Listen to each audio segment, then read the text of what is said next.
保羅今日喺中央圖書館畫掛，各位，新的一年天干地支已改，八字唔同晒啦，表示世運有新嘅氣象，人有新嘅運數。易經第25天雷無妄卦係最能夠說明2025年嘅世界係個乜嘢世界。人理解咗嘅世界就容易有合適而叻嘅行動。一個人對世界有幾多嘅認知與理解，人便有幾多嘅財富。呢個係好多成功人士嘅格言與睇法嚟嘅。妄，小學生會話妄想症，啱。妄，狂妄，妄謬，呢個謬就係荒謬嘅謬，說的是有人嘅說話想法好大，大到發癲，甚至大邪好惡，令人難以聽入耳，不能接受。各位，世界上大把狂妄嘅人，而最出名嗰個就係叫特朗普啦。咁有人話喎，特朗普絕唔係狂妄，佢係叻人嚟噶。咁而家保羅呢，就越睇越覺得特朗普今一次對付中國應該比上次係叻好多。咁有人就話啦，我聽過無妄之災4個字喎，無妄之災4個字同天雷無妄卦有冇關係？咁我答有。閣下問得好好，我亦都由呢一點講落去。妄想好，狂妄好，妄謬好，易經話背後都有成日扮嘢作大嘅意思，即係話裝模作樣啊，嚟到幫自己增強聲量，提高身價，又甚或是去害其他人啊，將自己嘅麻煩轉嫁到其他人嘅身上邊，而自己就一身都鬆晒。但係受害人呢，就被逼、被屈、被壓，就好似被火燒咁，又痛又嬲啊！咁大家要唔要做一個被逼、被屈、被壓嘅人呢？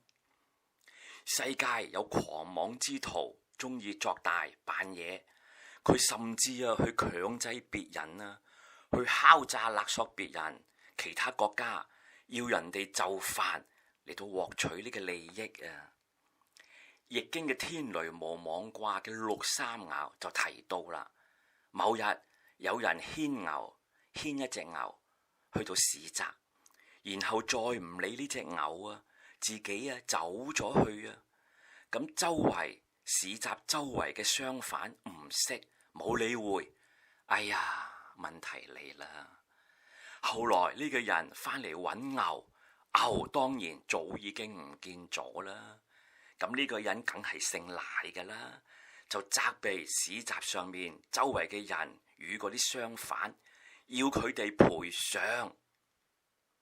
牛點樣唔見？咁仲使講咩？大把辦法啦，可能係呢個姓賴嘅人揾同黨同伙將隻牛牽走，有甚或是根本冇綁到隻牛，讓隻牛自己走咗去。而呢個無賴喺另一條街度將隻牛牽走，咁周圍嘅人而家被逼、被屈、被壓，咪就係無妄之災咯。點算好？易經話唯一辦法就係大家互相幫忙，你幫我，我幫你，團結一致，大家馬上開會腦震盪，去諗出最有力嘅理據，再諗出好辦法，然後去駁斥翻呢個無賴啊！甚至轉過頭來以最上乘、最華麗、最精彩嘅文采去鬧衰翻呢個無賴啊！然之後先至可以話係冇事。易經要人千萬不要走咗去逃避件事。易經話人走咗去，但件事都未解決，閣下一樣係污名纏身，俾人鬧偷牛。甚至你將來遇上同樣件事，你一樣係唔識處理，咁你就成世噶啦。即係話當今之世係發聲時代，講好過唔講，又講得越早越好，越大聲越好啊！例如未清楚你唔好走，甚或是靚女俾我多啲時間，唔好周圍望。嗱，咁就啱啦，即係話乜嘢都講清楚，將責任釐清，咁就斷無妄之災啦。往下我從初九爻再講多啲。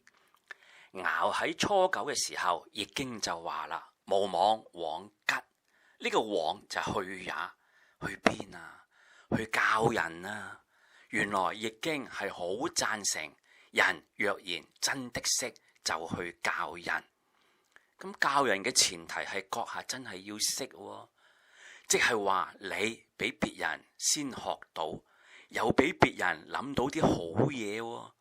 學到諗到都係要動腦筋噶，此亦都係動腦筋時代。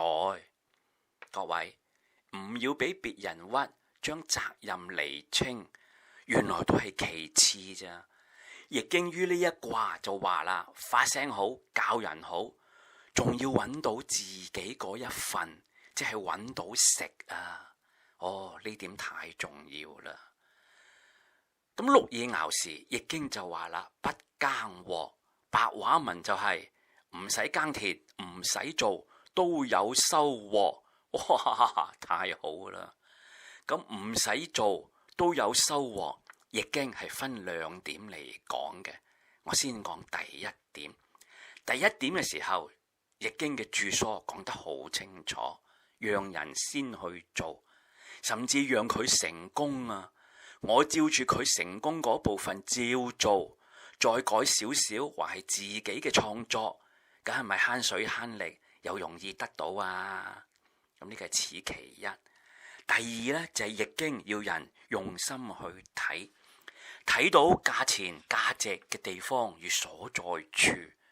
易經話喺人事物當中係好容易揾到價值嘅，咁關鍵就係你要睇到件事嗰件物件係人人都中意，呢個就係切入點啦。現代人中意發表，此所以世界便有許多社交媒體嘅平台，人們日拍夜拍，拍咗啲好睇嘅片段上載平台，咪造就咗呢啲平台興旺發達咯。平台只係做管理，其他乜都冇做，係你哋千千萬萬嘅你哋好勤力咁喺度做。有例如中國人努力製造，勤力生產，生產出好多貨物，又好勤力咁去揾市場輸入，咁別人咪提高關稅咯，一而再，再而三咁提高關稅，好輕易咁就多咗收入，揾多好多，去解決佢自身其他嘅問題。咁保羅當然唔係叫人不生產不製造啦，只係想講明易經係有講到唔做都有收穫呢個道理。咁被別人唔合理咁加徵關稅，係咪就無妄之災呢？咁梗係唔係啦，因為你都可以禮尚往來咁回應，去加徵翻對方嘅關稅噶嘛。問題係你係一個幾大嘅用家，如果你嘅市場好龐大，你咪有實力以條件去做回應咯。好，九五爻嘅時候有趣了，嗱，正經係好事，易經係正正經經嘅書，易經於此爻就話啦，嗱，揾錢還揾錢啦，正正經經都可以揾到錢，妄唔好啦，就不如無妄，無妄可以人安樂，唔使食藥啊。易經仲話，人若然妄動妄想，係病嚟噶，係要食藥噶，而且食咗藥人都唔能夠十足康復。易經要人不狂妄不妄想，你估都估到啦，都話易經係一本正正經經嘅書咯。畫出此天雷無妄卦，又點出咗上九爻嘅朋友，最緊要就係留意上九爻所講，人若然一妄，妄動好，妄想好，荒謬好，便立刻有災啊！咁有人話係唔係呀？會唔會呀？嗱，你唔信，你夠膽就去試一試，睇下會點。咁天雷無妄卦嘅六爻，我已經講咗5支爻啦，餘下一支就係九四爻。各位，九四爻無他，係要人堅持不忘，堅持又堅持。咁大家如果生性，都會聽得入耳嘅。天在上，雷在下嘅天雷無妄卦，其實係非常合理，因為係自然。只不過人喺遠古，好遠嘅遠古，人對於雷係冇辦法解釋嘅。咁冇辦法解釋嘅事物，所以咪有恐懼咯。又由恐懼而變成咗崇拜與膜拜。而雷喺易經亦都並唔係好嘅事物。易經認為雷係失常嘅事態嚟㗎，只不過失常與常態係共生共存而已。所以天雷無妄卦嘅六爻都喺度要求人，要人諗多啲好道理，又要人發聲講理由而渡過呢個難關咯。千不該萬不該，就係唔清唔楚咁中咗天雷無妄嘅陷阱。好，呢個就係人面對2025年最用得上嘅一卦。咁今集完啦，再見，晴晴。